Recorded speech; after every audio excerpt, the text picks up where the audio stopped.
So, Mimir, why did Freya spin your face? No. Speak of Baldur. He claims nothing harms him. Aye, Baldur is blessed with invulnerability to all threats, physical or magical. Boasting of a god. Everyone has a weakness. Not him, I'm afraid. Baldur is blessed with invulnerability to all threats, physical or magical. You just said that, Mimir. Did I? What is the source of this power? Well, as I recall, it involved, a spell? Mimir? Parts of my brain must still be coming back to life. Just need a moment to finish waking up. Hope he's not broken. Ed, how do we speak to the Serpent? There's a horn on a platform at the middle point of the bridge. Take me to it. Finally! That horn!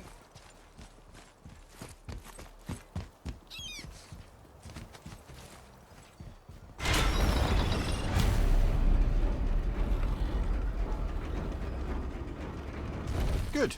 Now put my lips to the horn.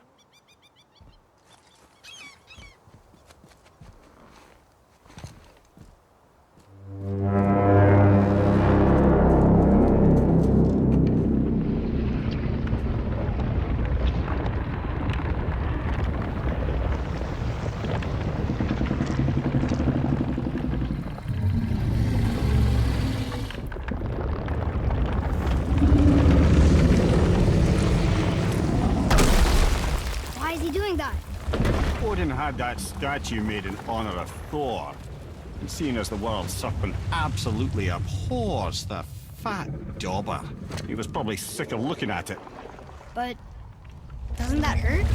Well, he and Thor have a bit of an unpleasant history between them. Or they will, anyway.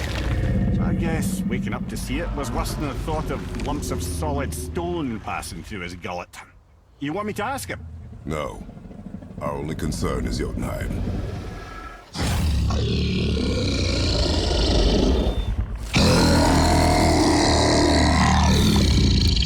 All right, wish me luck. Ooh, ha, ha, ha. Nur en Mimir.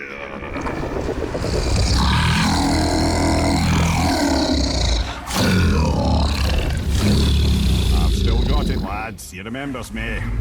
Why, you... Oh, no, that's not right. Makuna huntun kun.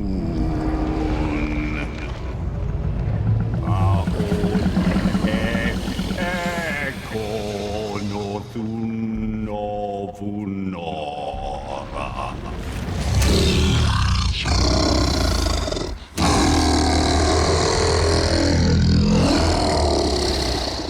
He knows the pain of your loss. He will help you.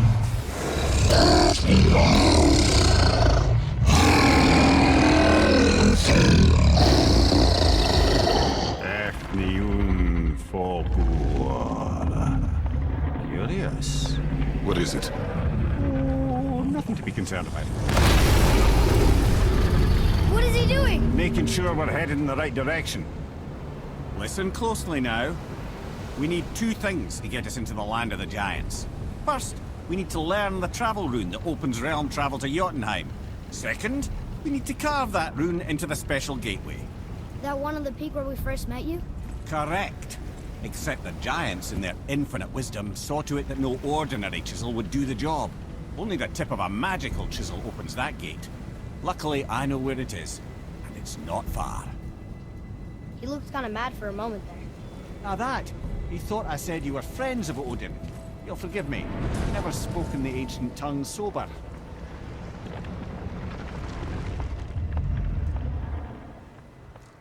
Wait, look! The water's dropped even further. You can see more of the realm towers and statues. I even see new places to explore along the shore. Where is this chisel? Find me a boat, and we'll go from there. Mimir, you never did tell me why Freya spit in your face. Well, she blames me in large measure for her present circumstances, and not totally without reason. It all goes back to the long war between the Aesir and Vanir. Prior to that, wars for the Aesir were easily won, but the Vanir had proved their equal and exacted devastating damage. Both sides suffered tremendous losses, and for many of us, quite frankly, war was simply no fun anymore. And a rather senseless waste of precious life. Wouldn't you agree, brother? Precisely. Enough was enough. And at last, Odin's most brilliant advisor became determined to find a more enlightened path. He set about to broker a peace between the gods. It took some convincing, but ultimately Odin was persuaded to marry his deadliest enemy, a certain Vanir goddess, legendary not only for her fertile beauty, but her genius at the very Vanir magic that Odin had long aspired to master. Freya married Odin? What was in it for her? It was a sacrifice to protect her people, a selfless act of love. Truly, she deserves better than she got. But of course, there's more to that story. You who walks among the living, my beloved Gulvig calls to me. She yearns for peace, yet her remains lie in pieces. I beg of you, make my Gulvig whole again. You want us to collect her bones? Gross. Gulvig's Sather magic knows no bounds. She can reunite you with those you've lost. Really? How? Boy, I can smell your grief, child. Rest assured, her magic is strong enough to create bridges between life and death, if only for a short while. boy, we are leaving. Father, maybe we should look for those bones. Why? Didn't you hear him? We could talk to Mom again. If we keep an eye out Look while if you wish, boy. I will not be distracted by this fool's errand. I can't believe Odin and Freya were ever married. Love and hate are more closely intertwined than you might imagine. For instance, Odin hates the giants and they him. But Thor's own mother was the giantess Fjorgun, one of Odin's great loves. So Thor's half god and half giant? Weird. Once Fjorgun was gone, lonely ages passed for Odin. And as war with the Vanir raged, I could see what he really wanted beneath his bluster. And after no small amount of convincing, Freya agreed. For a while there, he really turned on the charm. He seemed happy. He seemed interested in making her happy. He granted her so many wishes I can scarcely recall them all. The peace held, and I truly believed all had worked out better than I could have planned. But Odin's true face showed itself again in the end. Oh, he won Freya's trust, and she taught him some of her Vanir magic, another choice she would live to bitterly regret. Sadly, despite his wise counselors' best efforts to persuade him that peace was the only true path to stave off Ragnarok, Odin never let go of his obsession with Jotunheim. The taste of Vanir magic led him to new forms of experimentation and new levels of depravity.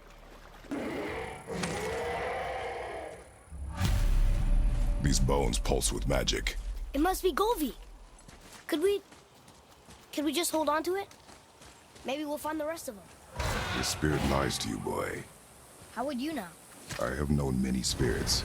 They are all liars. Ah, Fafnir. I always wondered what became of him. Wait, Fafnir? Like, Fafnir's storeroom Fafnir? The very one. But Sindri said he was a dwarf. He was. And now he's a dragon. Funny how life works, isn't it? He's chained up. Perhaps we should keep an eye out for binding shrines and free the poor bastard. Aye, lads?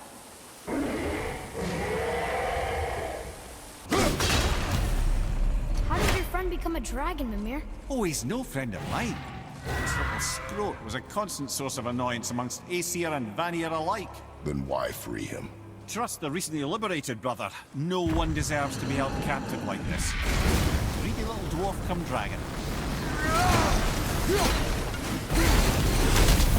Never answered the boy's question, Head. How did this dwarf become a dragon? Well, I don't know for certain, though I'd wager his penchant for stealing magical artifacts had something to do with it. He must have stolen a trinket from the wrong Vanir goddess.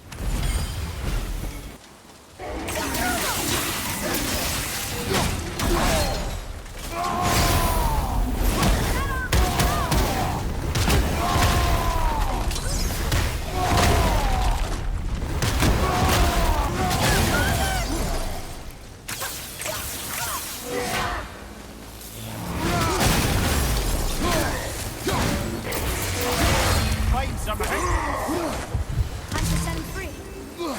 Think he'll remember you? I don't know, lad. A lot's changed since we last crossed paths. I had legs. Sir.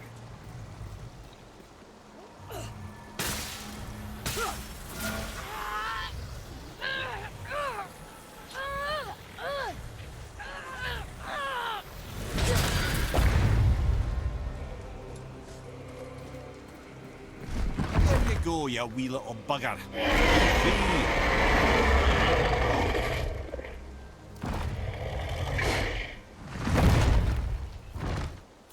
Well, I think Dragon hasn't done much for his personality.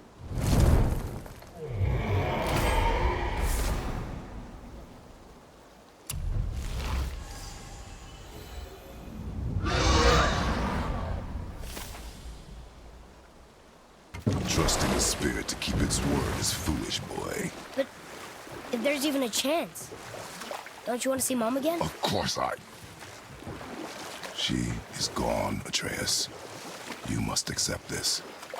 I do, but to see her again. Just one more time. Why do you believe him? You do not know him or who he was. All of this is sinister. He wants to see someone he loved again. I understand how that feels. I don't think there's anything sinister about it. Hope is blinding your instincts, boy.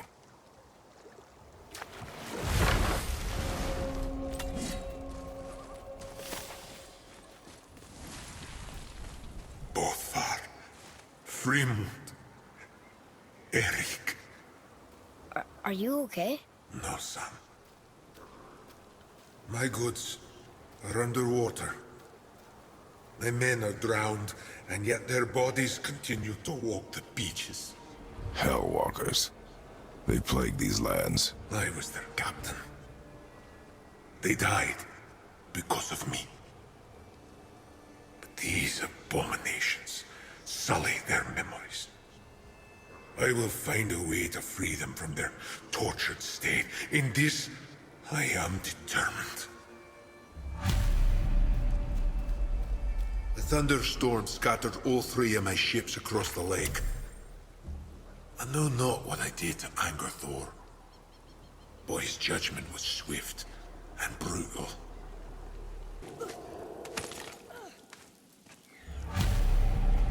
Golvik's bones. What will you say to her? To Golvik? Your mother. What have you left unsaid? I guess...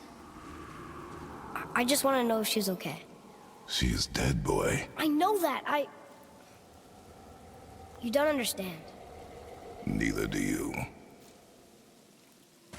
What would you say to Mom? Nothing. Nothing? There is nothing left to say. What about everything we've done so far? That man coming to the house?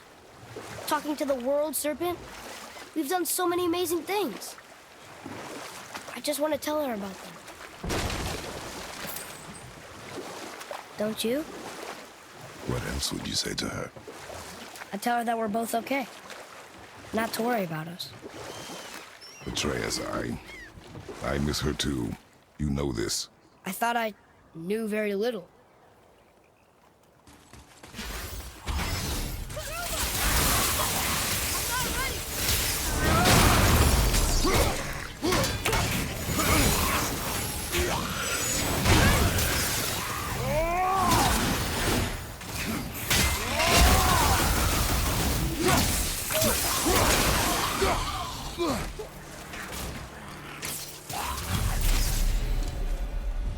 Were all those guys part of his crew?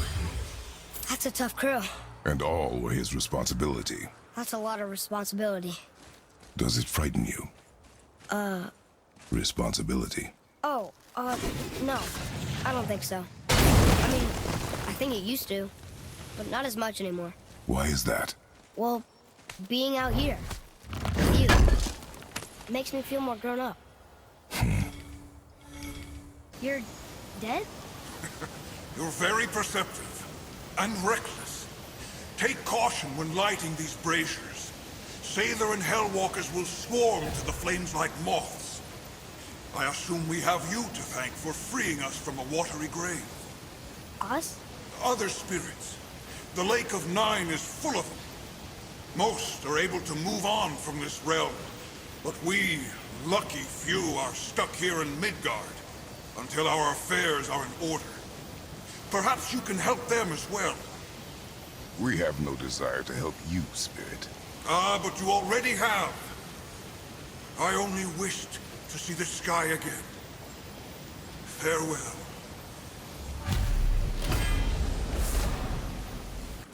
So, I guess we should keep an eye out for other spirits. What did I say about distractions? But it sounds like they needed help. They are spirits, boy. Dead things. They have no needs, only wants.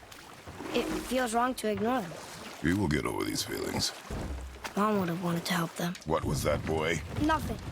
I thought as much.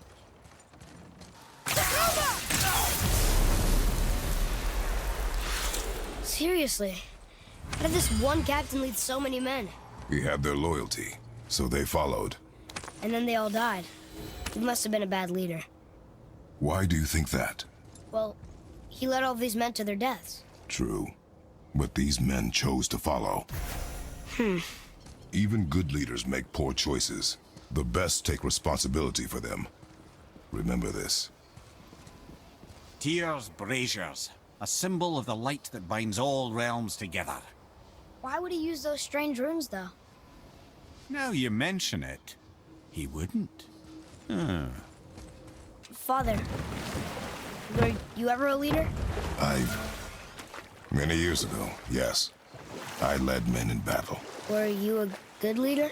It is complicated. Did you no ever... more questions, boy. Focus on the task at hand. Yes, sir.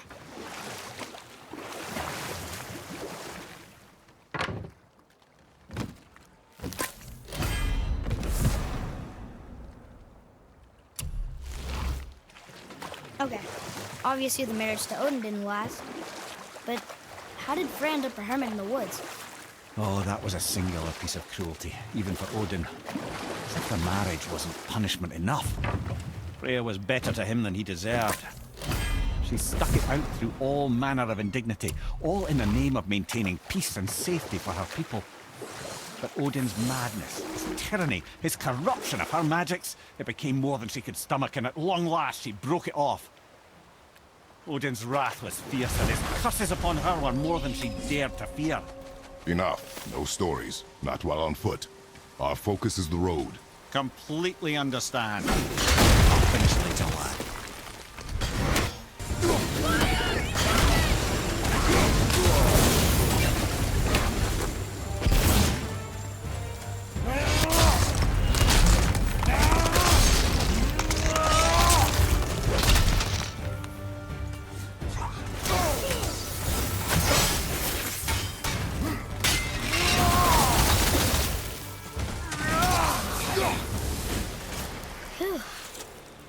That was the last ship.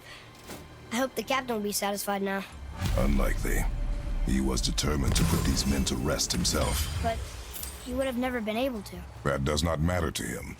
Our victory will only remind him of his failure. Then, why do we do this? Father, why did you really want to help the spirit? You need the experience. I've had plenty of experience fighting these things. What's the real reason? This man inspired loyalty. He took responsibility for his mistakes, and he was determined to fix them. These are good lessons for you. Oh. Yes. Oh. Okay, so Freya left, and Odin was mad. Furious, and he cursed her most terribly. But her magic was so much stronger than his. After so much time together, he knew her vulnerabilities and exploited them to craft curses she could never break. Oh, like not being able to leave Midgard. Worse still, he robbed her of her warrior spirit.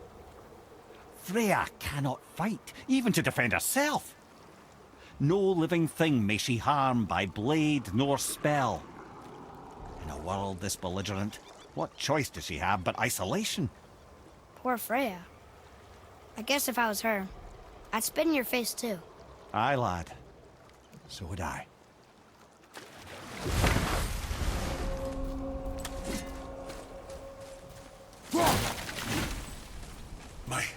That's right. We we laid them all to rest. I see. So even in death, I am a failure. But in life, you were honorable, strong-willed, and you inspired loyalty. These are good qualities, aren't they, boy? Yeah. I couldn't believe how many men followed you here. I thank you for your kind words. May your journey have a more pleasant end than mine. Well, you're right. You didn't seem very satisfied. I guess you never really get over losing ones you care about. Never.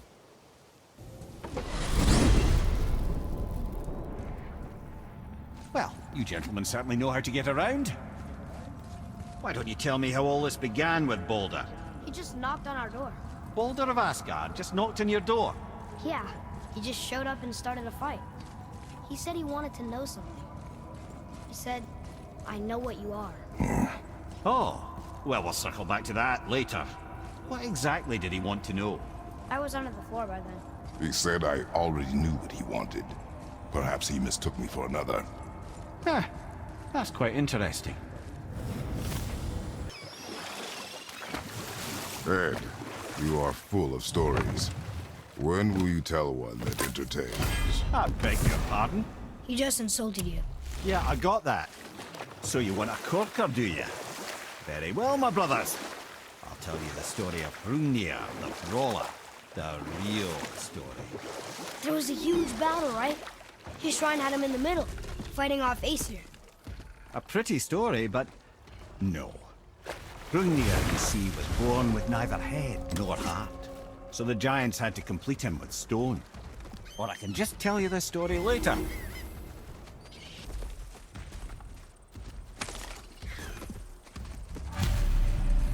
The final bone. Yeah.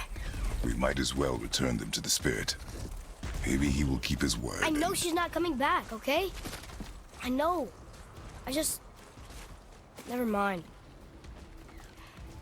Let's just go return the bones. I wonder why Ludwig's bones are all over the place. Desecration, typically. Pieces of scattered corpse make for a piss-poor soul. No hope for Valhalla or Helheim when your arm's on one beach and your head's on another. Why not ask the spirit? I'm sure he will be forthcoming with answers. Mimir, you were in the middle of a story before. Was I? Oh, yes! The real story of Fafnir the Brawler. A giant with head and heart of stone. He was strong, to be sure, but also a perfect simpleton. Odin met him wandering in Midgard one day. Found him so amusing, so harmless, so gullible, that he invites him back to his palace in Asgard. There he gives Fafnir his fill of mead, and goads him into all manner of boasts and antics, all for the amusement of the court. I was there. I saw the Aesir laugh as Fafnir leapt upon his shield and swore he'd kill us all and take our womenfolk back to Jotunheim. Then Thor shows up. And does he laugh? Oh, no. Thor takes one look at the drunken stone buffoon and brings down Mjolnir on his head so hard that he's got chunks of Fafnir in his own skull to this day. Thor is so startled by the face full of rock, he doesn't notice Fafnir's body topple right onto him with a sickening crunch. And again, the roars of laughter echo through the palace halls. That's an awful story, Mimir. Nothing like the ones Mother told me. Let that be a lesson, my son. Truth is seldom so pretty as myth and legend.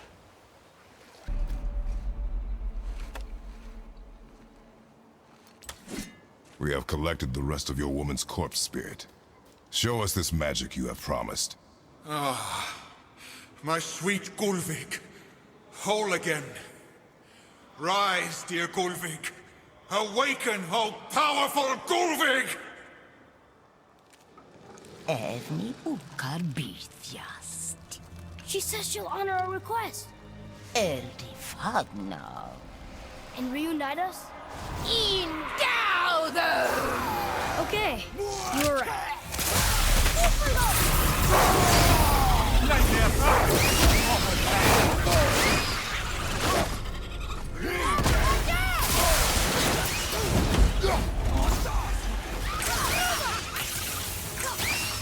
shot!